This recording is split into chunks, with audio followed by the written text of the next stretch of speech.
TCT presents Public Report, a look at the issues and events of importance to our viewing area. Now, here's your host. Hello, welcome to TCT Public Report. I'm very glad that you could join us today. I am your host, Richard McCorkell, and I have the pleasure and honor to be joined by my co-host and beautiful wife, Crystal McCorkell. How are you doing today? I am doing great. We've got a great show for you folks today. Gather everybody around. This subject has to do with everybody. We have a guest from the company Revive, Boost, and Rebuild Physical Therapy. And our two guests are Dr. David Conti and his beautiful wife, Dama Conti. Yes. Welcome to the show. Thank you. Thank you. Thank So you. what is RBR? What is RBR? Okay. So RBR is a physical therapy clinic that serves Southeast Raleigh and the greater Raleigh area, quite honestly. Okay. We've been in business for a little over a year and a half now. Wow. We have an interesting origin. We started as a volunteer project, a ministry in our church. Basically, a very simple purpose was just to fill the gap to provide people in need with a service that can help. Yes, yes. And that was it. That was the driving force. Wow. That was, maybe 2.5, 3 years ago. We did that for a stretch, and before we knew it, doors just opened. It opened with timing that I know was more than just merit-based, and we had the opportunity to go all in and do it full-time, and so RBR was born. Wow. And we have not looked back since. Wow. So you've got to know, when was that moment when you said, okay, went from volunteer, a nice thing you did in your ministry and church, and to say, okay, let's jump in? Well, I don't know if there was one aha moment, but I think what drove me to want to do the volunteer project was I wasn't fully satisfied with what I've been a PT for 11 years, but I wasn't fully satisfied with what I was doing to date. Great companies I worked for, I felt like I was passionate about what I was doing, but I never felt like I was fully walking in my purpose. I always felt like there was more. Wow. Something was missing. I was never 100% satisfied. And in initiating that volunteer project, it satisfied a lot of those urges and things that I felt like I was lacking. Right. And it got to the point where that's all I really wanted to do. And so the only way really to go all in with that was to start our own. Wow. And the biggest change and ultimately driving force, I feel, is I am in control of who I can help, when I can help them, and for however long I need to or want to help them. Right. The truth of the matter is, when you work for very large corporations, that's not always the case. You're not in a position to make those decisions, and so frequently I had the very awkward conversations with patients in need, explaining to them that not that I couldn't help them, but I wouldn't help them. Yes. Because I couldn't make that decision. Very frequently it was financial decisions and insurance based, and so that's another major component of RBR, is that we do not turn people away. We see any and everyone, and in a year and a half we can hang our hat on that. Wow, that's wonderful. Amazing. Now talk about your leap of faith and how you left your job and started getting into this and popping off. I started to notice that I felt that David was not working in his purpose, as they say. And through the volunteer ministry, it definitely seemed like it was, becoming fulfilling. Yes. And I think a lot of people just started to ask us questions about, this is growing, what do you think about this? And then it got us to start to turn to each other, start to have those conversations to say, can we do this? Should we do this? Is this the right time to do this? Yes.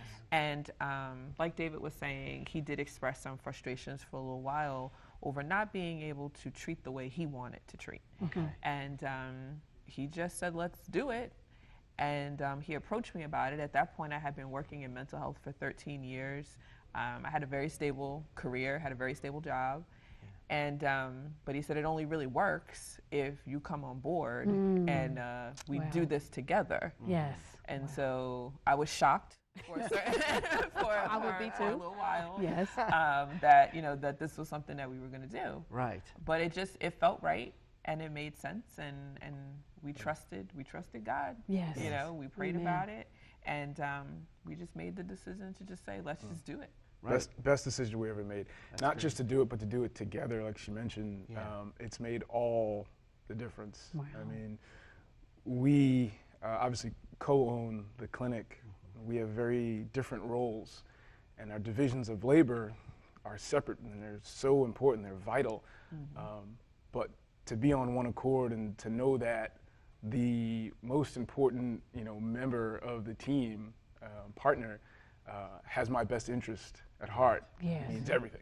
Oh, yes. And so I can imagine. I mean, well, you guys know a little bit about that. Absolutely, I We can have a imagine. little clue in that. Yeah. So we know your background and why it went into this direction. Dama, what's your background that kind of puts into the whole purpose here? Well, my education is that I have a master's degree in healthcare administration. Okay. And so for the past 13 years, I've always worked with children and families and mental health. But recently, the past 6 years, I've worked more so with the billing aspect of mental health, working with children and families, the hiring aspects of the company that I worked with, bringing on staff, Right. and doing evaluations with staff, and just overall project management.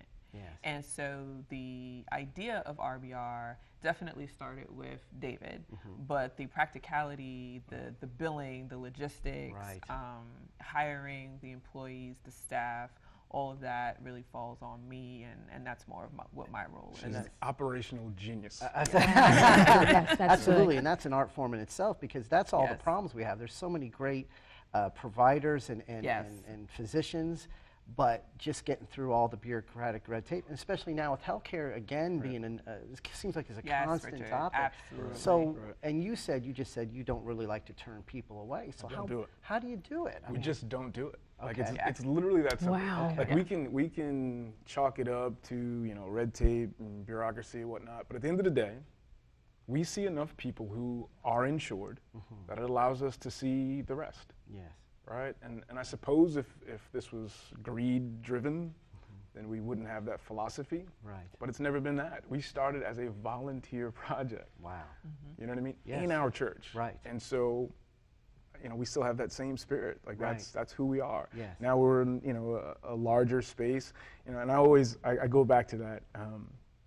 If you didn't see where we worked in the church, like, it's hard to conceptualize it, but the best way I put it, we were in a flex room in the church. The church was gracious enough to allow us to do this, and they were on board. It was something they had never heard of, I had never heard of. Okay. But didn't hesitate. They said, go ahead and do it, what you want to do. But the space they had was a flex room that was used every day for something different. Okay. So basically, at the end of the day that I did the volunteer project, I'd have to fold my clinic up and put it in a closet. Wow. So that should give you an idea of like how modest Right. it really was. you know? Wow. So now to be in this much larger space, and there's just so many more amenities and so many more services we can provide, it's great. But at the same time, we know where we started. We Right. know where this came from, and we're still those very same Humble people. beginning. Right. Yes. Yes. And not just physically in that space, it started from your heart.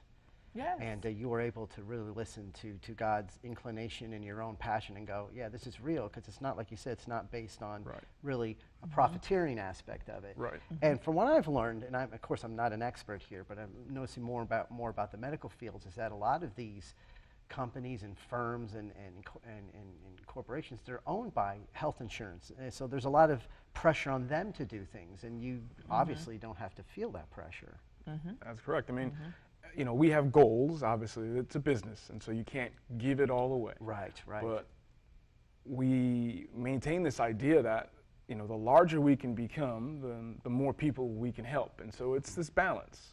We still are for profit because ultimately that means there's more and more people that we can positively impact who Right. otherwise would not have the services. And so there is that. There's pushing the business, Right. but also maintaining the compassion. Wow. Dr. Conti, what type of services do you all provide? So by and large, we are an orthopedic clinic. And so we're talking, patients that would come to us with neck pain, back pain, shoulder, knee, basic issues, post-operative issues. But also I'm board certified in neurology.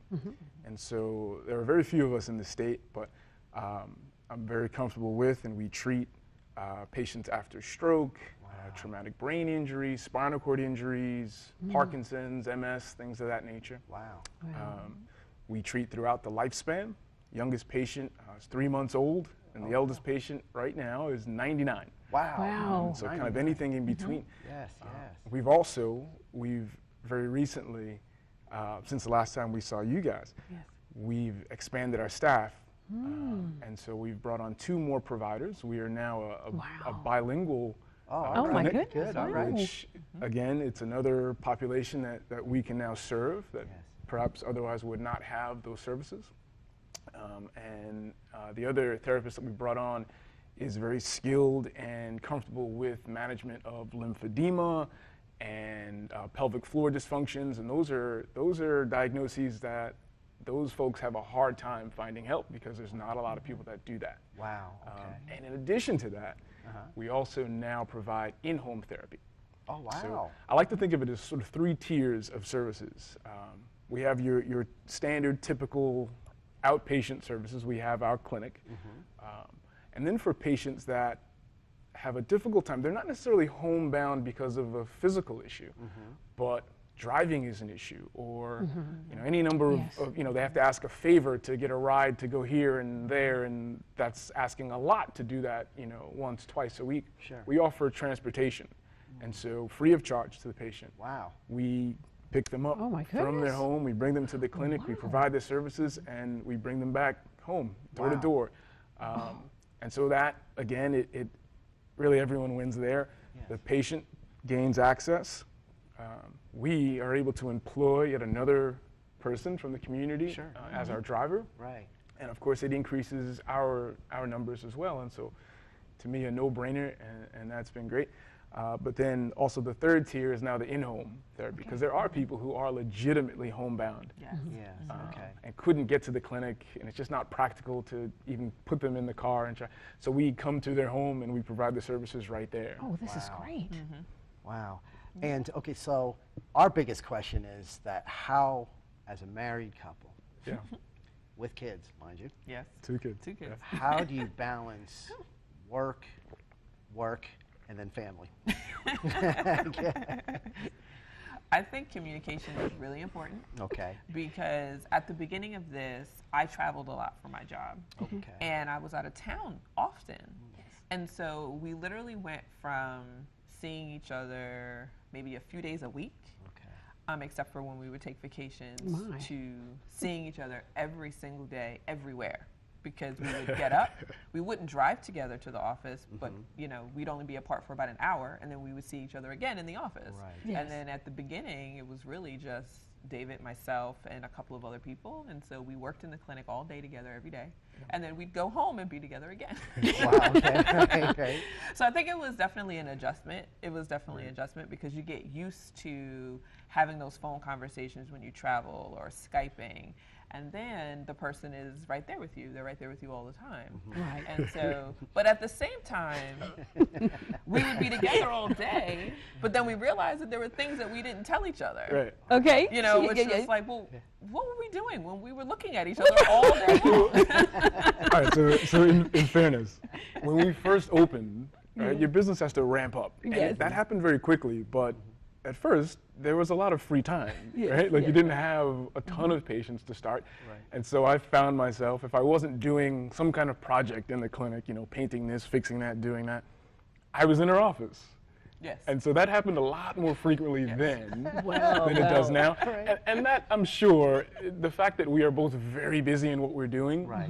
like we do see each other every day. Right. But there are times where Y'all don't- I might not know for hours, is she here? I can look and see if the car is here. But she's so busy and I'm so Right. busy. So it's Wow. not like we're on top of each other all day Right. long. Right. Right. Yeah. Not anymore. It Yeah, started, yeah. it was a little bit like Right, that. right. And So how that many times did you have to kick him out of your office? Yeah. Quite a First few. time. Yeah. Quite a few. But I definitely think that one of the things that we learned is that, and you guys probably know this too, Yeah. but you still have to date your spouse. Absolutely. Yes. And so sometimes we want to be together, but we don't want to talk about things that are going on in the office. Yes. Okay. Oh, And yeah. sometimes we really don't want to even talk about what's going on at home. We just want to talk to each other. Yes. Just look at each other's face. Yeah. Just- You know, talk about what our interests are. Yes. Being business owners has just opened up a whole new world of thoughts for me now. I'm very interested in other opportunities that, you know, that might exist that wouldn't have been available to me in my 9 to 5 because I was traveling all the time. Right. Wow. And so I definitely think taking time to spend with each other just to decompress and to have fun. Yes. We live for our date nights, even though they're few and far between with, you know, the 2 kids. And if we can steal just a night to get away, just to Yes. go someplace just to have fun, Right. you know, go to a comedy show or listen to a concert or something like that. I know that's with Crystal and I, it's sometimes we really have to tell each other, okay, let's turn off the business Yes. Sure. and do Yes. that, because you'll find yourself, you Yeah, know, go right at dinner or lunch or That's whatever. right. And so All the time. Yeah, Yeah. so we have this thing where we're talking about business, we're just like bzzz, just you know, buzz it out. just buzz it That's out, it. you know, Yeah, and just like throw the penalty flag and we're There you off. go. yeah, Yeah. it'll slip in there real quick. Yeah, and it's hard because there are very important issues that you must talk about. There's That's some right. stuff, but it is that balance. Yes. And I know there's a lot of people that are now, I'm noticing, and maybe you have a different opinion, but I'm noticing a lot of people are doing their own businesses and a lot of married because of the economic reasons, and it's just a lot more passion filled when you do that. Yes. So this is a big subject with that, because it could be a blessing. I don't want to say a curse, but it's a blessing. What do we call the trials and tribulations and the triumphs and all Yes. that? I think you need to go in eyes wide open, Yeah. right? Like, Sure. Yeah. you know, anticipate some of that. Like, and maybe I wasn't the best at that, being in her office every day, right? But you know, if you communicate that, like, okay, you know, it'd be great if every once in a while. Right. That's perfect. Then you know, it works out. You make the adjustments. Right. Yeah. Now, do you have to be a sort of different person when you're the business person or the husband and wife? Do you kind of have to be a little bit different, speak a little bit different to each other? I'd say so. I am, and he tells me that often. You know, he'll actually say, "Can I get my wife Dama back just for a few minutes I've heard and that not too. have, you know, the practice manager Dama? If we could, Yes. you know." And then I have to say, "Okay, yes, I'm listening. I'm here, because it's really RBR in its first year. It took up so much time, you know, and so much from us that I very much have his best interest at heart. Wow. And I really am very protective Yes. of what we do and what projects we involve ourselves with. Right. And so I lead with that often. And so sometimes I have to dial it down a little bit, you Yeah, know, yeah. because, you know, I don't want to come off like I'm being very aggressive.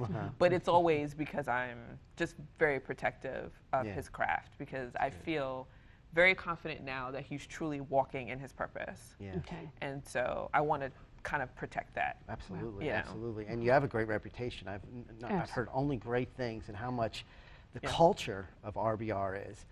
The care, and from the front end, back end, whatever your end is, and the core therapy. So you said you get yourself involved with different other projects. What are some other projects that are happening?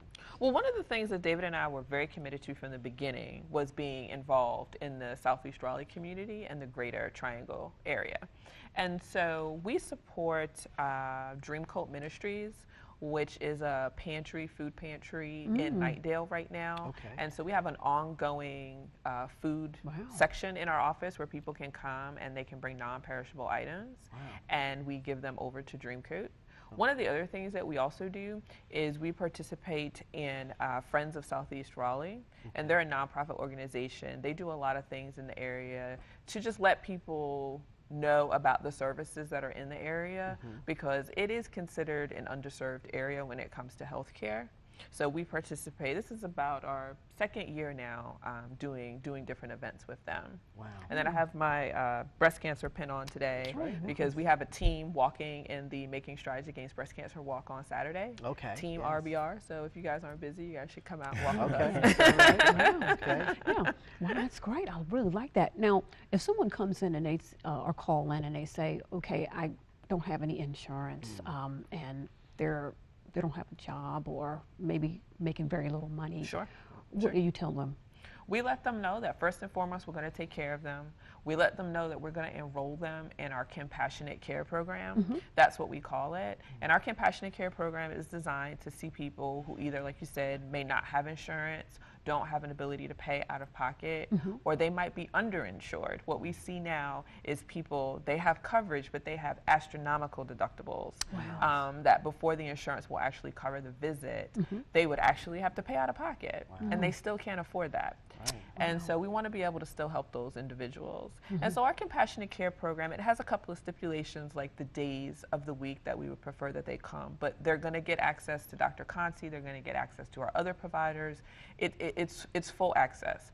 You're not going to know a compassionate care patient in our office from someone who is insured. You would not know the difference. They receive the same care, prompt service, prompt appointments. So we're very proud of that program. Yes, and again, I'm not an expert in the field, but I would assume that rehabilitation is very important, especially if a person goes through an injury and stuff. And I can imagine you have to kind of see people that have not taken care of themselves after they went through trauma. They went to the emergency room, got the care, whatever they needed, pop a couple pills here and there, and then they're coming to you. I'm sure you've got a few stories to tell us. Yeah, I mean, I always felt like that was a shame to have gone through that entire process. You went through the injury, you went through the preoperative phase, you went through the surgery. And then post-operatively, it's so important, like the rehabilitation phase, it's the bulk of what I do. People don't get appropriate services or very limited services. And it absolutely is going to hinder recovery. It's going to change the prognosis of how well you can actually get. And it's such a shame because it's literally as simple as, well, come on in. We have a program. Let's fix it. Yes. And for me, like that's my passion. So again, it's a business, and we have to make money in order to remain in business. Yes. But I'm passionate about treating patients and helping them to achieve their goals. And so, to some extent, I really couldn't care about the insurance piece or the reimbursement piece. Like, I'm very happy every day helping people. The same way I was happy when I was volunteering and helping people. Like, nothing really changed in that regard. Wow. Yes. So, yeah. And it's really wonderful to see them, how they've taken the stuff. You got to be a witness of the industry, of your practice, and where you can improve. That's right. And same with you. I mean, it really is a win-win, and it's remarkable. So what type of people that say, like myself, I'm getting up there in age, and I'm starting to feel the creaks. I've got a 99-year-old, so like it's all relative. I got a couple more years left. 99 years old? She's 99. Years old. My goodness, I got to get my grandmother in there. She's 90. She turned 97 in about a couple of weeks. Wow. We're all eligible. But so where's the point where I say, okay, I need to, let me see if I can make my body more limber. What do I need to, what are some things I should be looking for and what to do? So it's all about like your quality of life, right? Like I think too frequently people chalk it up to, well, I'm older now, and so I just can't do that anymore. That's just not good enough, I feel like, you know what I mean? Like you're too young to start writing things off and saying, well, I just won't do that anymore. Like, really? What if I told you that this 99-year-old is still working towards her goals? Like, all of us are eligible. So when you start noticing that things that mean something to you, activities and events that were just part of your daily routine are now more challenging, more difficult, it's effort-filled, and you don't necessarily want to put forth, the effort to do it, you can change that. Or at least give it an honest shot at trying to change that. Yes. And so I would say it's an honest appraisal of your lifestyle, and say to yourself, what have I sacrificed? What would I like to do that I can't do or I used to do? And challenge yourself. And know that there is a means and a way of achieving that goal, and that's why we exist. That's who I am. That's what RBR is. Oh, that's awesome. I love that's that. A powerful vision. So what's next on the plate? What do we get? What's the next level of RBR? Well, what we are looking at right now is in 2018 is expansion. Okay. We're looking at some different areas right now to open up a second location. So we're very excited about that.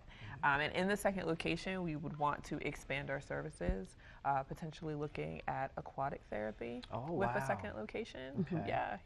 And right now, we do a lot of workers' compensation. We worked with injured workers, but to expand to do a little bit more, to develop like a OSHA certified workplace development program, because PT is a big part of returning workers to the workforce when they're injured, providing that rehabilitation, like David said. And even preventative. Yes, prevent the injury from happening in the first place. And a lot of times it's just education, right? Like I operate on movement patterns, right? And if you ever watch an infant bend and lift and squat, they do it with perfection. It's beautiful. Right. It's not until all of a sudden we're against the clock. It's like, well, boss man says you got to move these widgets from spot A to spot B in this amount of time. Well, you're probably going to start to sacrifice your form and how you do it, right? Or now we're sitting for 8 to 10 hours a day and we find ourselves in a slouched position, in a bad posture. Well, if the education can help to counteract that, right, in just preventing some of those risk factors, well, then people will generally be more healthy. Right. People won't ultimately suffer the injuries and need the surgeries and need the rehabilitation. So it's all of that. I think insurance companies are also interested in that because that saves them quite a bit. Yes, and employers as well. And employers as well. Yeah, I've worked in many warehouses where I still feel a little eggs from those times. But Sure. But so how can we contact RBR? What are the ways that we can contact, people can contact? We are located at 1300 Corporation Parkway in Raleigh. You can also reach out to us on our website at rbrpt.com.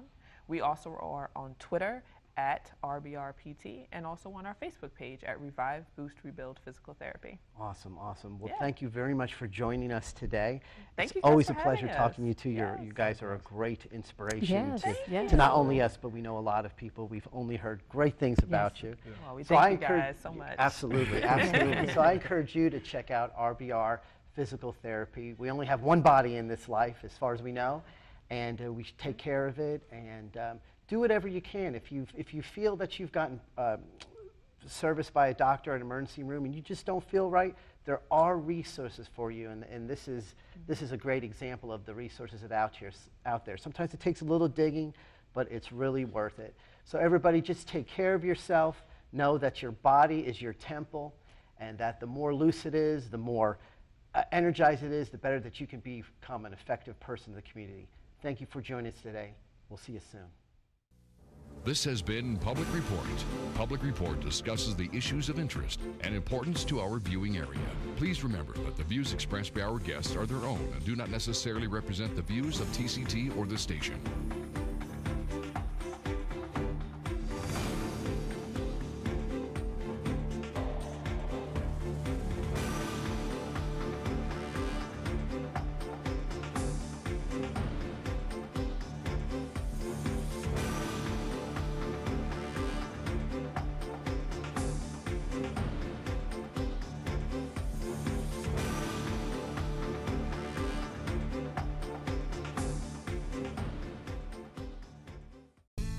The Bible says, "Give and it shall be given unto you."